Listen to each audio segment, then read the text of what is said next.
Hello, everybody. This is Liam. Before we jump into this week's episode on Jack Goes Boating, directed and starring Philip Seymour Hoffman, for our new listeners, I wanted to recommend a couple older episodes from this season. We've covered a lot of films on this show, but I wanted to actually talk a little bit about two non-film related episodes, or two films that don't direct a film explicitly. We did a bonus episode with Annie Rose Malamet on Philip Seymour Hoffman's queer roles. That's a really interesting and popular episode, and Annie's amazing, and you should listen to her show, Girls Guts Jello. We also did an episode called Match That Hoffman, a new game show from Oeuvre Busters, where I quizzed George on some lesser-known Philip Seymour Hoffman roles. Check those out. They're a lot of fun. They're a little bit back in the catalog, and we hope you enjoy them. Also, we please ask that you rate, review, and subscribe to the show on the platform of your listening choice. That would be super helpful for us. Finally, just a quick note that our upcoming episodes include an episode where we talk a little bit more about Mission Impossible, naturally, and where we talk a little bit about an article called The Epic Uncool of Philip Seymour Hoffman, written by Nathan Rabin for the now defunct and incredible Dissolve website. Please give a look for that. Just Google Epic Uncool of Philip Seymour Hoffman. And then we'll be back after that with an episode on Paul Thomas Anderson's The Master, and we'll wrap up this season with an episode on A Most Wanted Man, on one of Philip Seymour Hoffman's final screen roles, sadly. We hope you enjoy this episode. Thanks, Adam, for doing it. We'll talk to you soon. I'm Liam Billingham. I'm George Fragopoulos. And I'm confused. No, you're Adam Schartoff. Oh, yes, that's correct. I am. And this is... Adam, do you want to say it? The name of the show? This is Podcast Busters. Oh, God damn it, Adam. Close enough. I think we could use that, though. Fine, we'll go with it. It's Oeuvre Busters. Okay, should we do it again? Let's do it one more time. I kind of think we'll go with it, but what the hell? I'm Liam Billingham. I'm George Fragopoulos. And I'm Filmwax Radio's Adam Schartoff. Son of a... And this is... Filmwax Radio, Oeuvre but Busters. Seriously, it's Oeuvre Busters. Yeah, Oeuvre we Busters. did it! Full disclosure, yay! Applause all around. Everyone's the entire studio audience is clapping. How's it going, Adam? It's going well, thank you. Good. What's the name of that podcast again? You do? I'd like to let's de-escalate. It's called the Mark Maron Show. WTF it's with Liam's Mark, favorite, WTF. my favorite podcast. It's called I don't know. I'm a Mark Maron stan.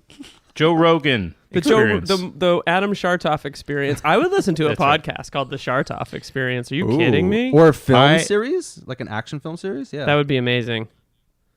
Let me just check some levels because George tends to peak. Too young. Always early. Far too soon. Well, you kid, but in truth, I kind of sometimes do regret that I branded my show. Again, it's called Filmwax Radio. It's available on most podcast apps. I downloaded it on Stitcher. I got it on iTunes. Apple Podcasts. All the above. Well, Apple Podcasts now. You have to get out of the habit of saying iTunes very soon. It's all gone. All of it's gone. But I almost regret it because I actually I bring on musicians and all. Yeah. I just was at the Woodstock Film Festival, and I met. Are you kidding? Are you ready for this? I met the man who founded it, the Woodstock. Wow, the Woodstock Music Festival. Michael Lang. Yes. Wow, how was that? It was amazing because we have a mutual connection, and she was sitting. Her name's Barbara Koppel. She was sitting at just at a table. Slight name Barbara Koppel drop. Jeez. Well, she had just done the podcast for the third time. This is egregious. This guy is trolling us. Listen, Edit this out. I Edit do this out. an interview format podcast. You do an oeuvre thing, okay? A busting. So what movie? Speaking of Woodstock. There's a lot of Woodstock. There's a lot of Woodstock. No, not at all. How do we make this transition seamless? How's it going so we're far? discussing Jack Goes Boating, from the magical year of 2010, directed by Philip Seymour Hoffman, starring Philip Seymour Hoffman, John Ortiz, and Daphne Rubin-Vega, And Amy Ryan. Filmwax Radio former guest Daphne Rubin-Vega. Oh, she's been on the show. Yeah. That's incredible. What did you have her on to discuss?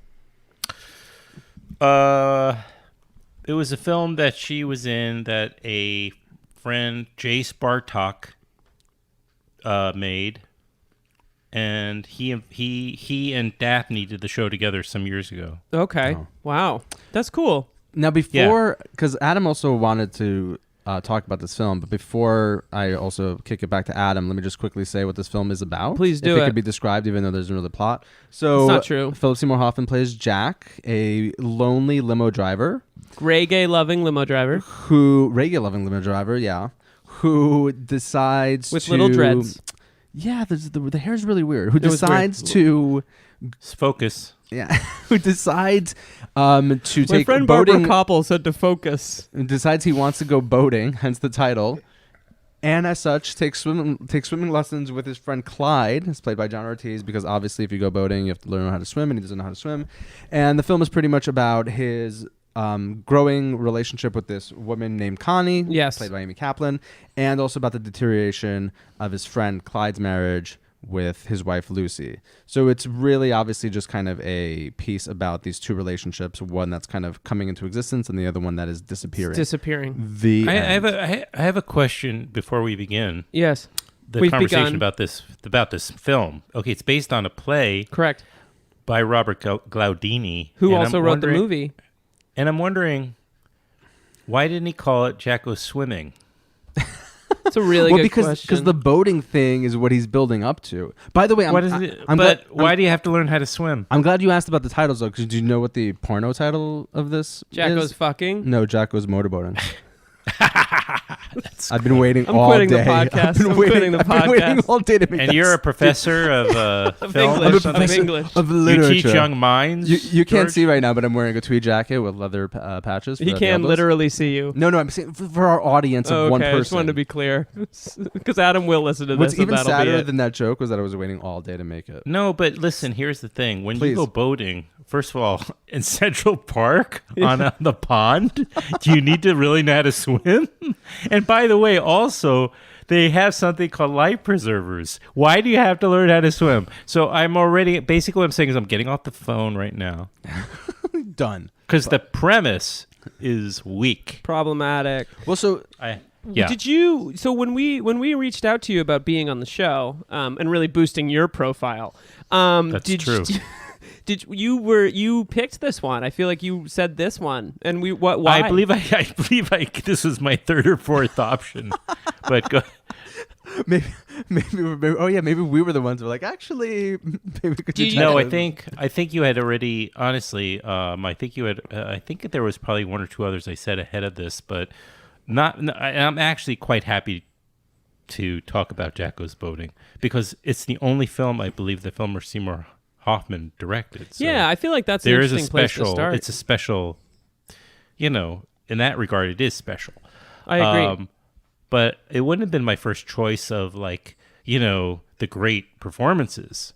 This was my first choice when we picked movies.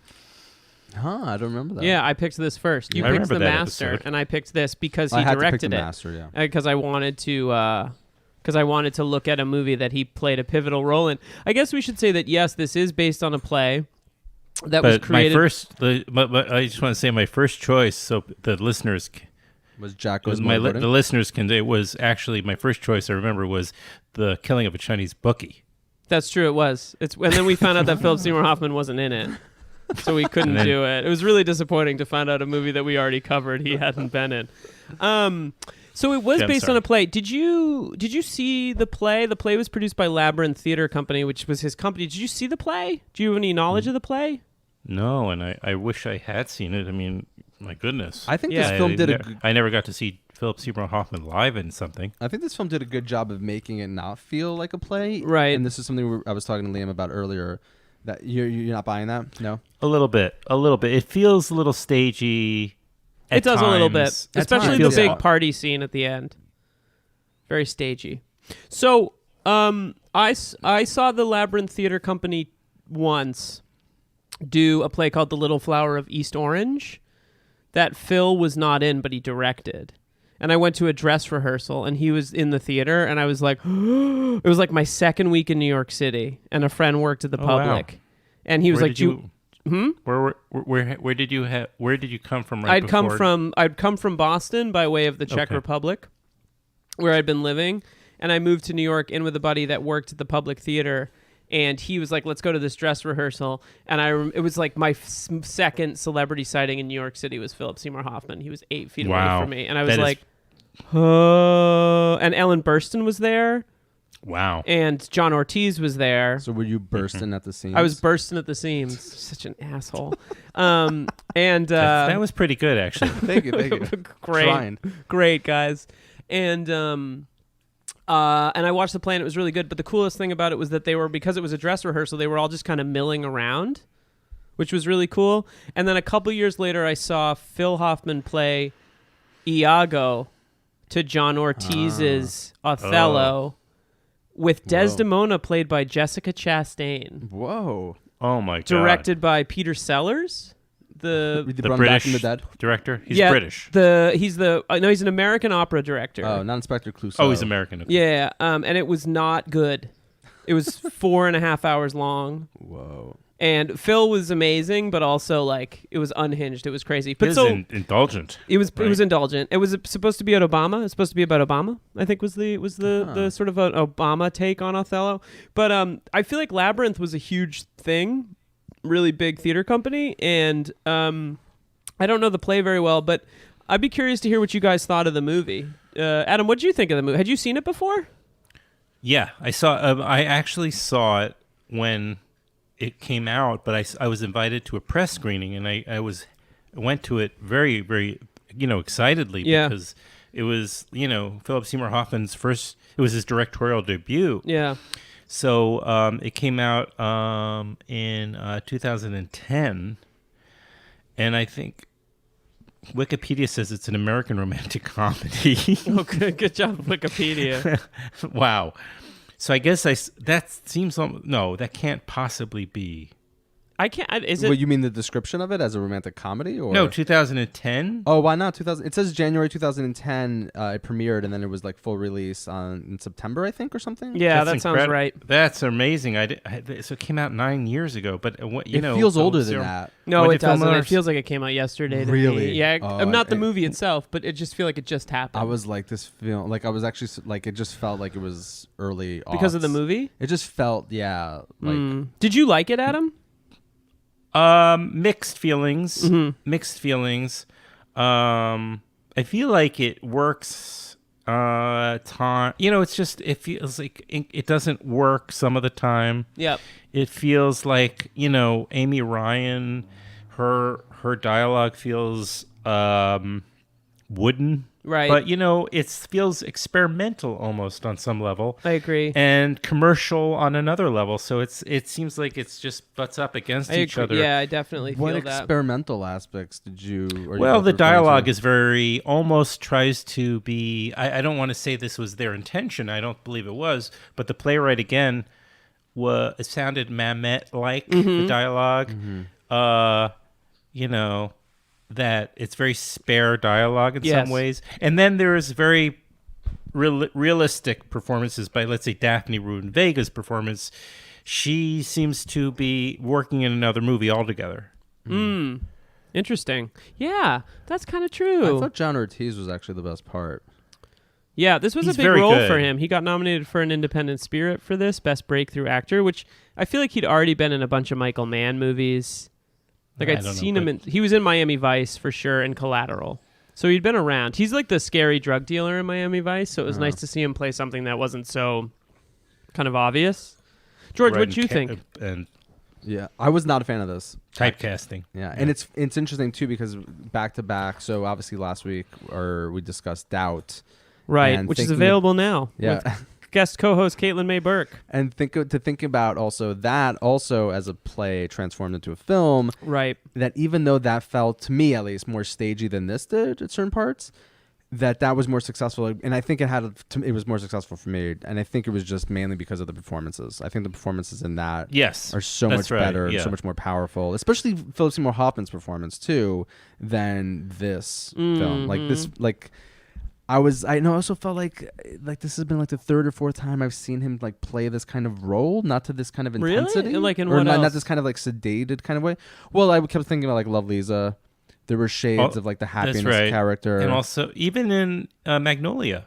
Magnolia. No, not Magnolia. Magnolia's I'm sorry. definitely Boogie Nights. A little bit of the Boogie Nights, but obviously he's only in Boogie Nights for like 5 minutes. But he's not a sad sack in this movie. That's one of the things. He's not. He's not. I don't think. I mean, I think he's sad, but I think that like his disposition is like sort of a little more, like he's sad, but I don't think like one of the things I appreciate about it is that I didn't feel like the whole time I was like, oh, this guy hates his life. Like I think he's one of the few sort of people in the movie who. Well, he does things to try to make.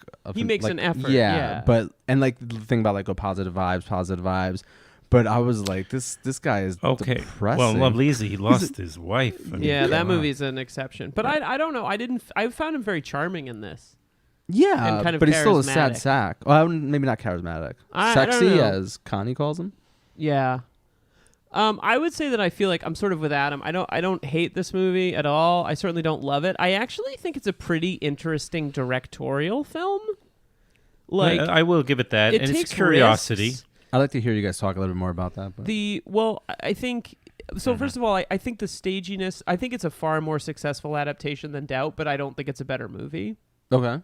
And I think part of the reason that that's true is that I think he was able to kind of spice up. There's a lot more sort of like injected cinematic imagery, like him swimming from different angles. There's some really nice kind of like cuts in terms of how the movie moves from him swimming towards the end to him in the boat. Yeah.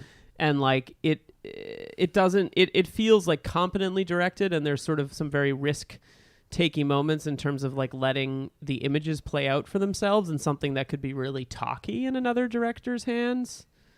I love the soundtrack too, which I think also for me like hate the soundtrack. Really? Oh, and it's all music that I love. Yeah, I love the soundtrack. But I think it's just at times it's heavy-handed. It places it in this moment where it's like, yep, this is 2008 in New York City. Like the music was by the original compositions. He's leaving. The original compositions, music by Grizzly Bear. It speaks to a distinct music. Moment in my life. Yeah. Wow, Adam he's gone. He's throwing stuff. He's just pissed. He's like, fuck these Oeuvre Busters. This is the shortest amount of time. He's back. There he is. I love this. Sorry about that. No worries. The music you felt. So the music just felt very heavy-handed, and also like the Devotchka song, "The Flesh of My Flesh." I love that song. What would a podcast episode be without Liam bringing in the song? I know. Of my soul. I can sing. It was good. I just don't. I felt like the music was a little bit like, "Hey kids, hey hipster kids, watch my movie." That's fair. But it's all music I love, so I don't really know if that's a fair criticism. What are you trying to say? What am I trying to say in general? About the music. I just feel like it's very it's overwrought and heavy-handed, and I think do you feel like it's like show-offy? Yeah, and I'm more like, I got these cool people to make music for my movie, or to like, I got the entirety of the first Fleet Foxes album. It's for my interesting movie. you say that because you figure, somebody who is at the stature that Philip's PSH was at, it's like he could call in favors, Yep. Yeah. I mean, it's also interesting. I don't know if this is in keeping with what we're talking about, but I looked into the play version. Yeah. And it's almost the exact same cast. The only exception is Amy Ryan. The Amy Ryan part she was cast in it, which was wise. I think she's terrific. Yeah, she is really good in it. It's such a distinctly Amy Ryan performance. And it's right, and it's believable that they have a believable chemistry, I thought. Yes, I agree.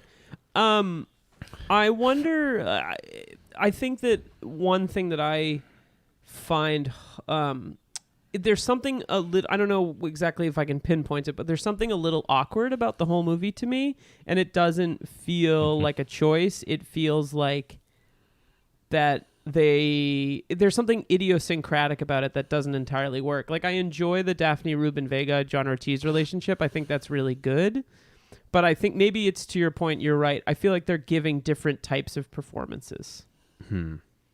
I felt, by the way, and that sorry, I just Okay. don't interrupt me. Just- I always but think do you about wanna- do that. you wanna just- I always just- think about. May I Can I just interrupt? finish? I always think about that when you're watching something that's been done on stage by the same actors translated into film, and you have actors of varying, not experience, but varying background in film, or like Phil Hoffman, Philip Seymour Hoffman as an actor had so much screen experience and was like a much more, not natural, but had been so many more movies that you feel differently watching him as an actor than you might John Ortiz, who's not done as many major roles in films. Like, it just feels like there's varying degrees of success in the performances and tone of the performances. Well, but that's when isn't that the case? I mean, That's true.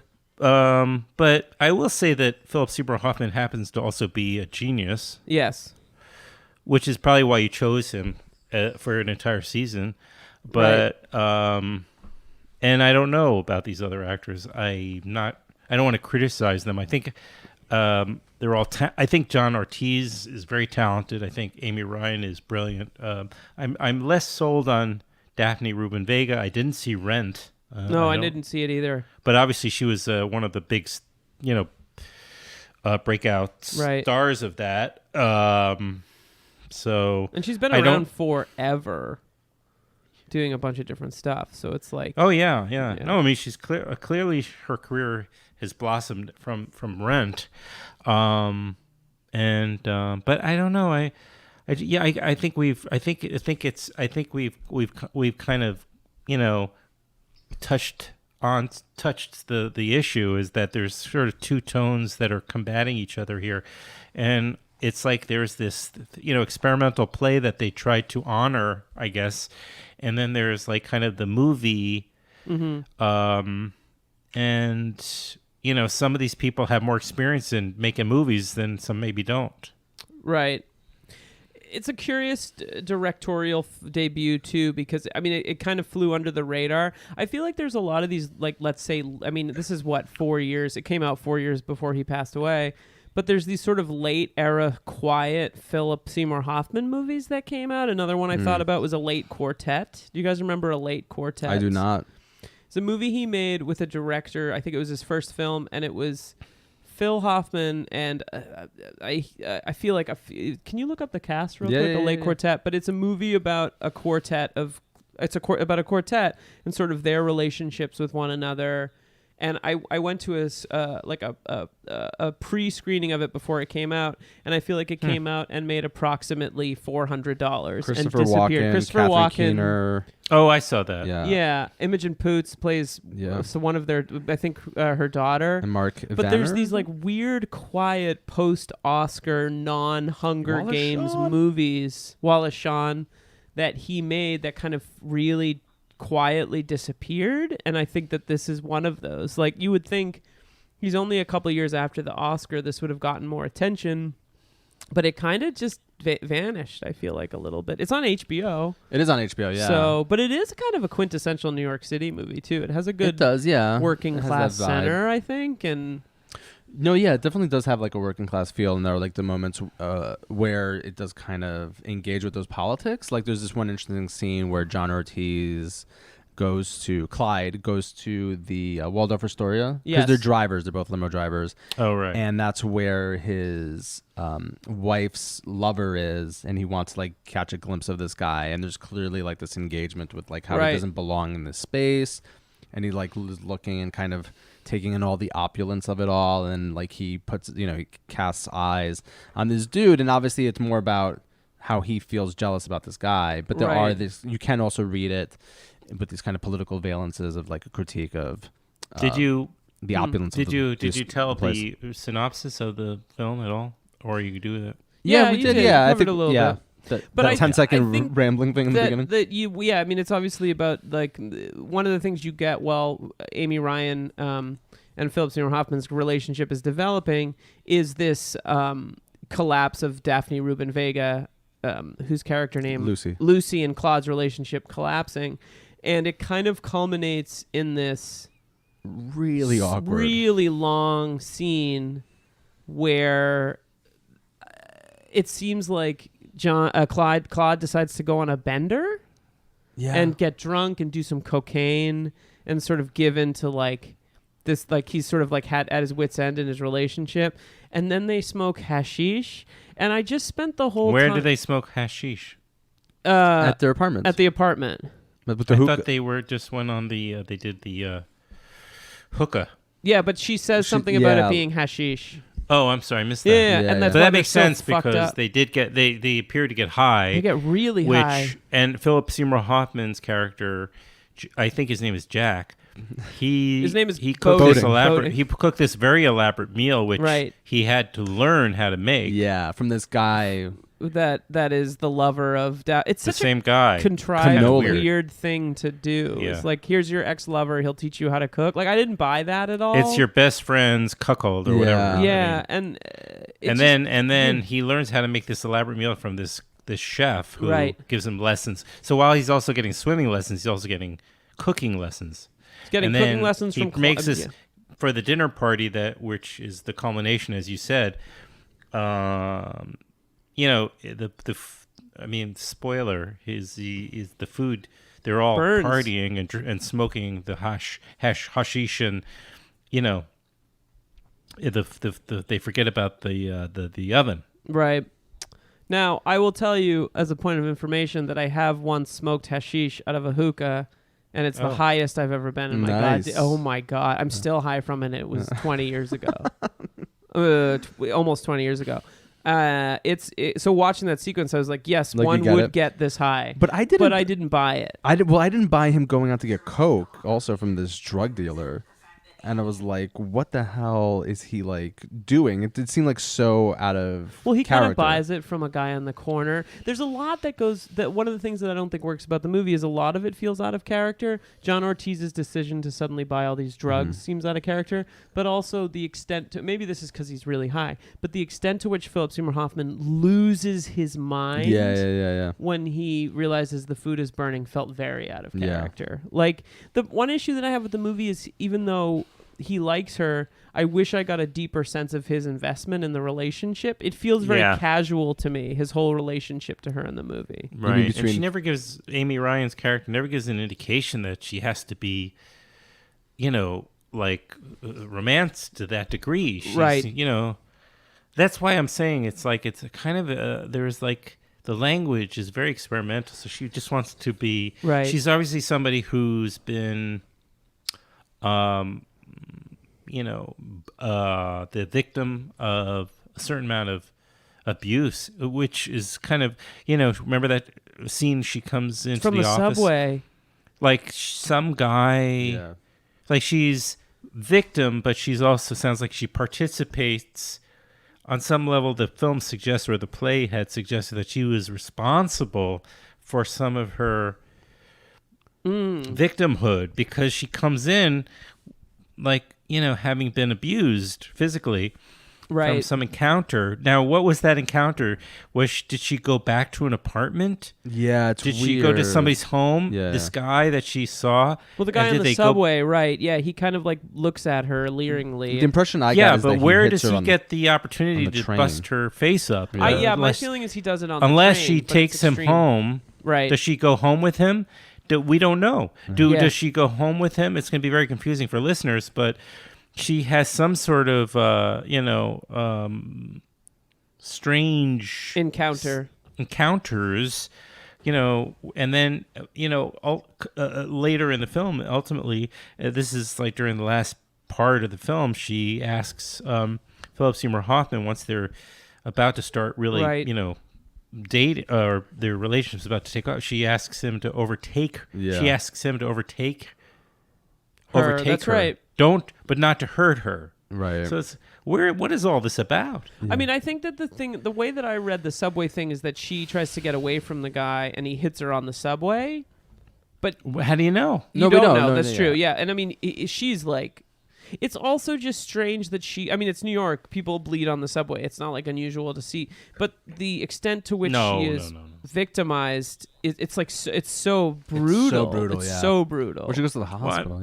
I'm just trying. I find it a little bit confusing. What are we supposed to think?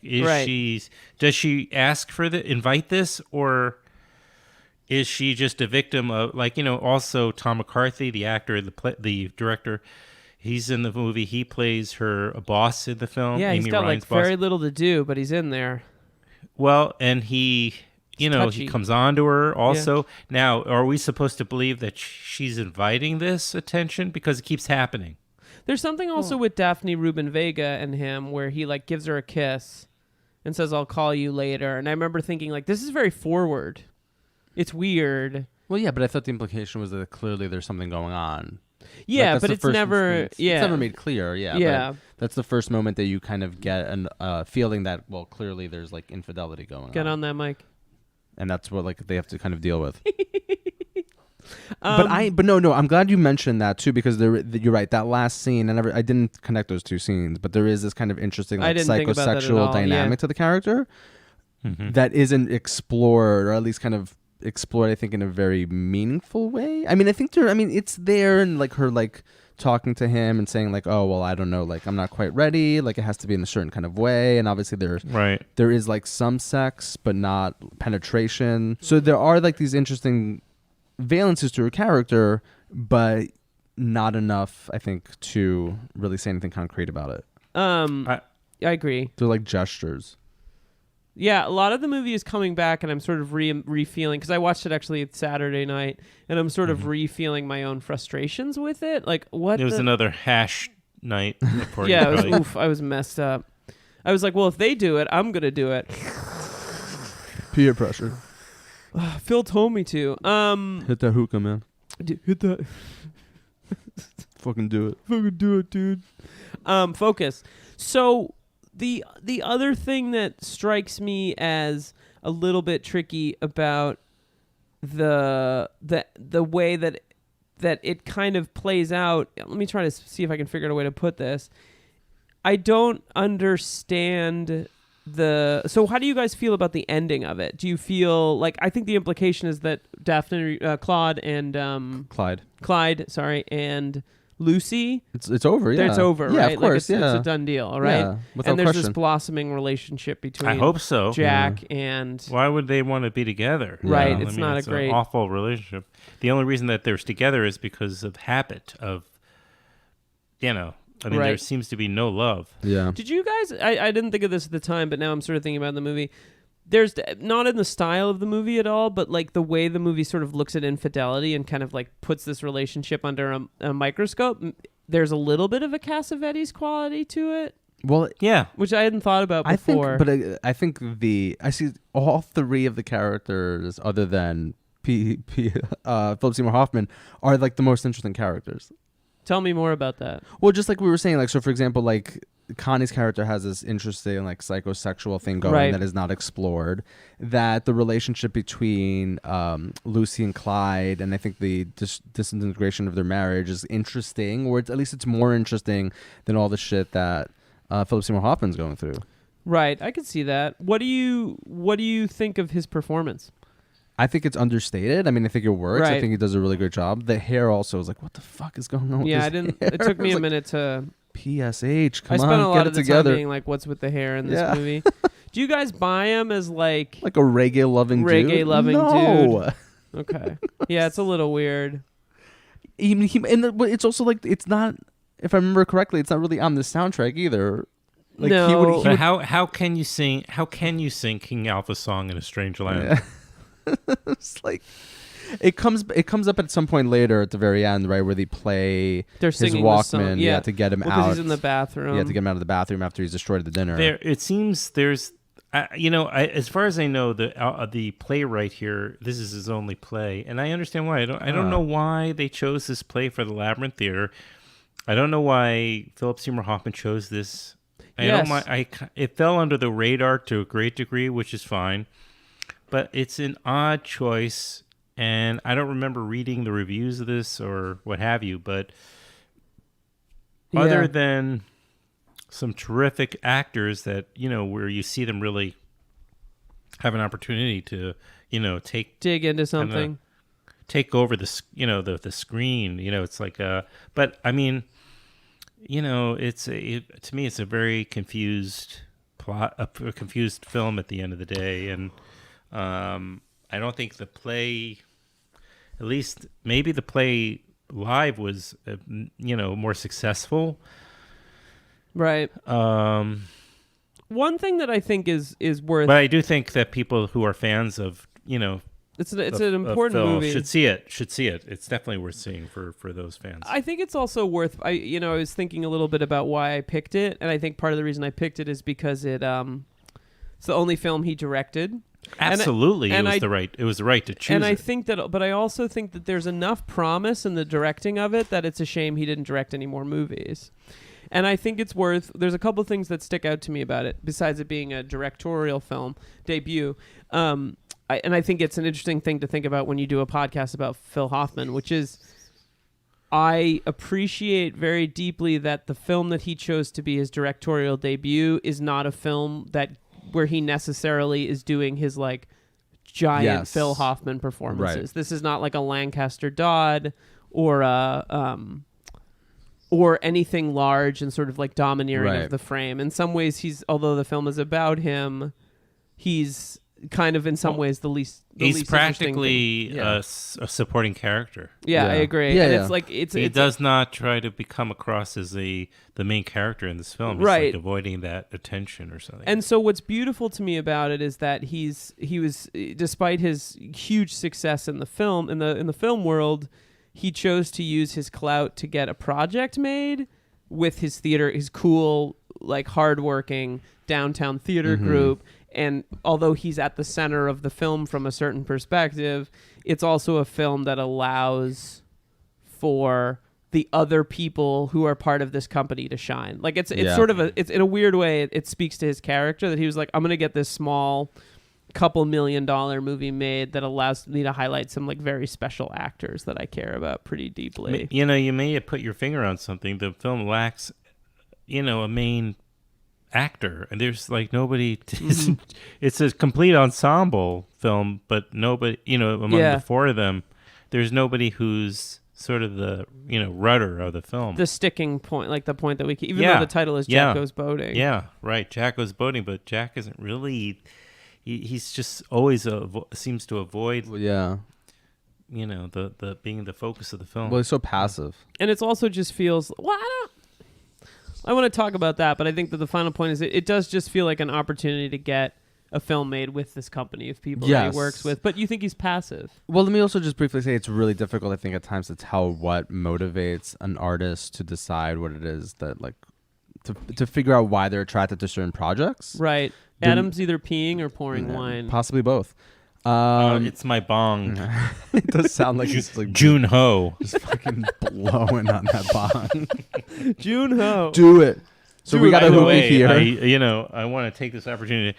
I think you may have seen the tweet. Ooh, I had on Song Kang Ho. Oh yeah. You did. How amazing! Have you seen the movie yet? Did you see Parasite yet? How would I have him on if I hadn't seen it? Well, I don't. Is it okay? Yeah, I saw it. No, I'm sorry. Yes, I did see Parasite. Probably okay.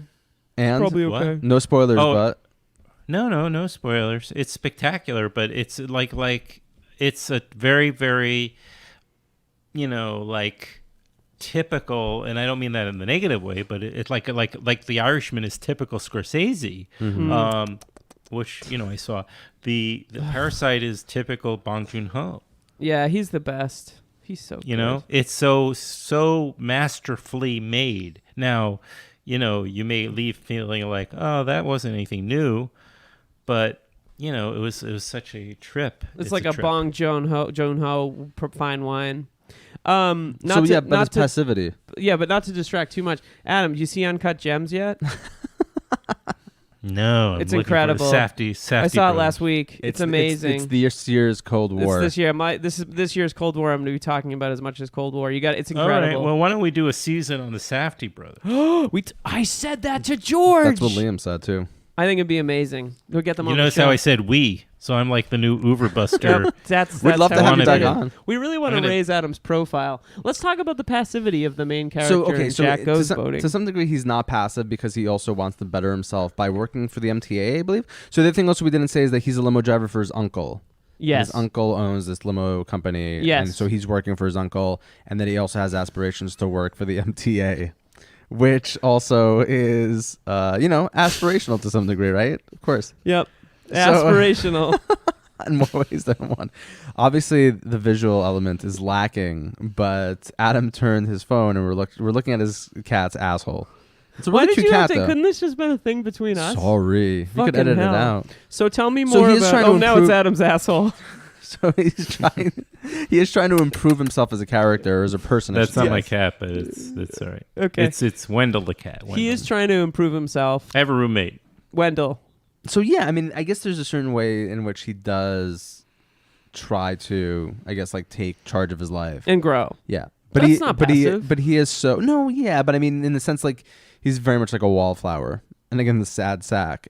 And there's a lot of like them trying to like do things to get him out of his shell. Yeah, of course. What are we made to make of the scene when he watches the man with the amputee get into the water and swim? Because the film really lingers on this scene where he's getting kind of ready heavy-handed, wasn't to it? swim to do a swimming lesson. He sees a man who's missing both legs below the knee get in the pool with another trainer. What now? Tell me why it was heavy-handed. Well, I mean, the way I read it was just kind of again this inspirational scene or this inspirational thing of like, oh, if this guy can like learn how to swim, so can I. Oh, mean, I don't know. I don't read it that way. That's at how all. I read it. Interesting. No, I don't. I think it's just, it's just an example maybe of trying to impress, the viewers. I don't know that there's any kind of reason for it. Impress It was the obviously viewer. not in the play. Impress the viewer in what way? What do you mean? You mean to just Like isn't this quirky? Isn't this offbeat? Isn't this daring? It's obviously not. They didn't have a pool. Maybe they did. I don't know. I never saw a stage production, so I can't I say. doubt they did, of course. But I think that to me it read as a textural moment where it's like I didn't read it as meaningful in that way. Not to say that in you're a not literal right, but- in a much more, let's say, literal interpretation of the story. Yeah. It would have been, in a way, it would have been worked better because you do see people having therapy in pools all the time. It's not that unusual. This was during the period where people are having swim lessons. It makes sense that it's possible somebody who's missing limbs might, I don't get the most of the choices in the film. And yet, I sort of on a certain level still rather enjoyed it. I'm not maybe because it is just so quirky and daring and the wrong film to make for anybody who's trying to start a directorial career. It's just like, don't That's make very this. Here's interesting. what you should not make. Yet he did. It's like an FU to Hollywood and, but it's not. But it's like a Cassavetes in a way. It's It not is. so weird though that it's not something that It like I is. haven't seen before. I think it's pretty weird. I think it's just Oh man. no. I mean, okay, we're not talking. Who's going to connect to this film? Who connected to it? But I think Do know what I mean? I think you guys are like, for me, those are just fault and not experimental like gestures towards something like, oh, isn't this really, really alienating? Like he's not trying to make like an alienating like But avant-garde experimental film. doesn't mean alienating entirely. Like especially Well, within the 'cause- confines of a film, because it's a lot of it is about imagistic decisions, cinematic Okay, decisions yeah. that you And make. Cassavetes, one could argue, got very experimental at times. Yeah, I towards think the so. end, especially. Yeah. Yeah, I think it's just that it doesn't. I sort of agree with Adam in that I don't think it's a neither here nor there movie, in that it doesn't necessarily satisfy a commercial need, but it's not daring in a way that like it's going to open. It's going to play in the experimental section of a major film festival or something like that. I think it's just very middle of the road in some ways. Does that make sense?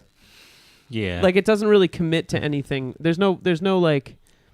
It's not like he made an ensemble film that like a la Magnolia that's going to get a ton of attention and is Right. flashy. He also didn't make like he didn't really push the boundaries of what you could do. and with he the could movie. have called in, I think, so because of who he is and Right. or who he was. I'm sorry to say, because of who he was at that time, he could have called in any number of famous actors, done something much bigger, much more bold, Yeah. rather than an adaptation of a Labyrinth stage production. It just. Which I'm brings not- me back to I wish I had. Maybe there's literature out there. Maybe there's articles or interviews out there. I didn't look for them, but but that might. That may be why it feels like a love letter to Labyrinth to some extent. Yeah. As a film. Sorry, you were saying that you feel like it isn't all that risky or. Oh, I think I already said that. Yeah, I think again these like faults or these like awkward moments are not experimental. They're just the problem of the They're film. just a problem of the film. But like what? Like, to me, it feels like Okay. here's a play that for whatever. See, I think Adam, where I might be more sympathetic to that, and I don't have enough time in my life to kind of go and read the play. But what Adam pointed out and I didn't think about before was the degree to which, let's say, the dialogue might be where its experimental qualities lie. And maybe that kind of stuff does get like subsumed in like the really flashy soundtrack. Like what the fucking, like there's nothing experimental or cutting edge, for example, about the soundtrack, even though I love it. And like the beats of the soundtrack, for example, suggests that no, I'm trying to make this like quirky, but to some degree conventional film. And yes, it's not fucking Mission Impossible 3, but well, that's the most clearly, experimental of the Mission Impossible. But that I think it's 2, but that he's clearly gesturing towards, I want to make a successful screen adaptation of this play, which for whatever reason I really like. I really don't think I see it that way. I think you guys are trying to find something like in the tea leaves of this like not very good film that make it. Well, I think that the thing is that when you talk about experimental, it's like, to me, what's experimental about it is the breaks in the narrative that are imagistic and the things that kind of like the ruptures of those things. They're not like alienating. There's like 2 to 3. The one where he's like swimming? Yeah. Okay. But then it kind of like, there's weird segues and transitions that occur in the movie that are just... such as another one? Well, that one. There's one a little bit earlier on where it's like, there's sort of montage-y kind of things that it just doesn't feel that it's sure what it is in either regard. Like it's not 100% committed into to main. Yes, it's not. That's okay. That's really good. It's not 100% committed to one thing. Okay. And I think Adam's point, the thing that I agree with Adam, is that it's not a movie that's going to launch a directorial career because it doesn't. He's not pushing for like to get big actors to do big things, and but by the same token, he's not making like a film that experiments or that takes risks with like the traditional way of telling a story. Okay. Does that? That's to some degree that's fair, though I still. So then in Spirit, there's something to me that's akin to a Cassavetes movie, in that he got a group of actors together that he likes and made this film that's very kind of dialogue heavy, but then he fucked around with it a little bit. Yes. Okay. Yeah. That might be my kind of like punk rock kind of like approach to like making a film. Yeah, and he probably made it for very little money. I think $5 million. Is that how much it was? I think I read like $5 million. That's a pretty small movie for a major movie star at that point in his career to get away with. So I don't know. The more I think about it, the more it does feel like a little bit of a Cassavetes thing. It's not a Cassavetes movie in style at all, but the way he maybe made it. Right. So I'm just looking up exactly. Yeah. So the budget was $5 million, and it made what? 600. Yeah. It made. I mean, it was. I don't think it was going to ever make any money. No, again, and that's not necessarily what's important. But Adam, I think you bring up a really good point that it's almost perplexing why this would be his first film from a traditional point of view. Mm-hmm. Yeah. No. Well, I think we've certainly given it enough attention. Well, do you have any? I'm curious to know what other, not to say what are some of the other films you are of his that you are that have gone well in the on the podcast.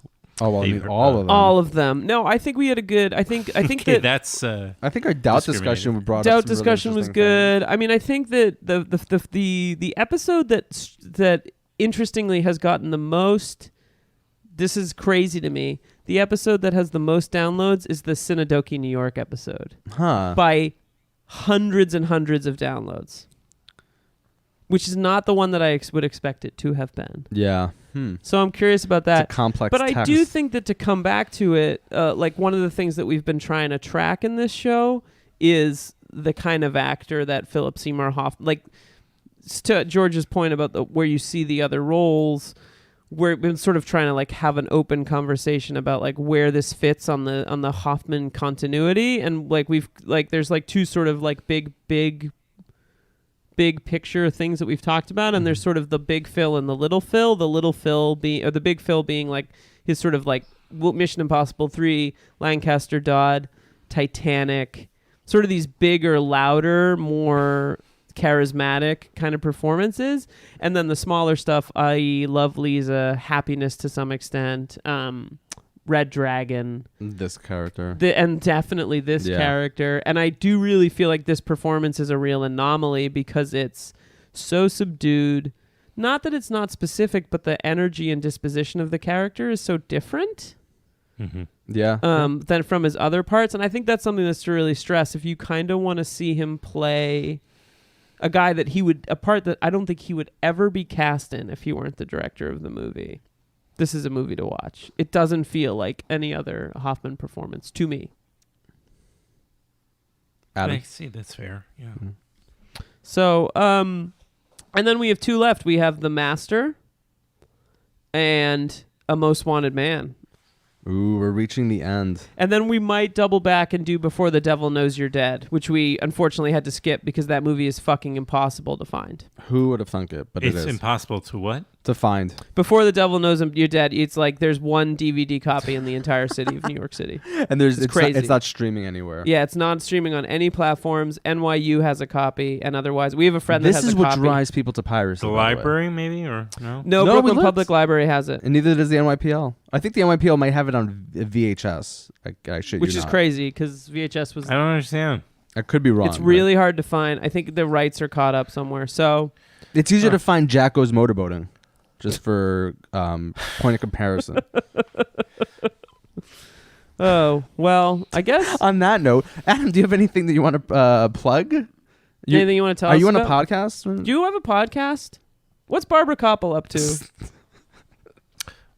Well, she's just making films all the time. She's amazing. Maybe you're kidding, but she's just very prolific and but very supportive, and she's we have kind of a nice little bond. So she's now we were at Woodstock, it was her third time she did the show, and it's just really it's a special kind of episode. And so that's the next episode. It's already available on the YouTube channel. You can. It's already on the YouTube channel. So what's your next? Yeah, because I'm putting my coverage up there. Because, that's great.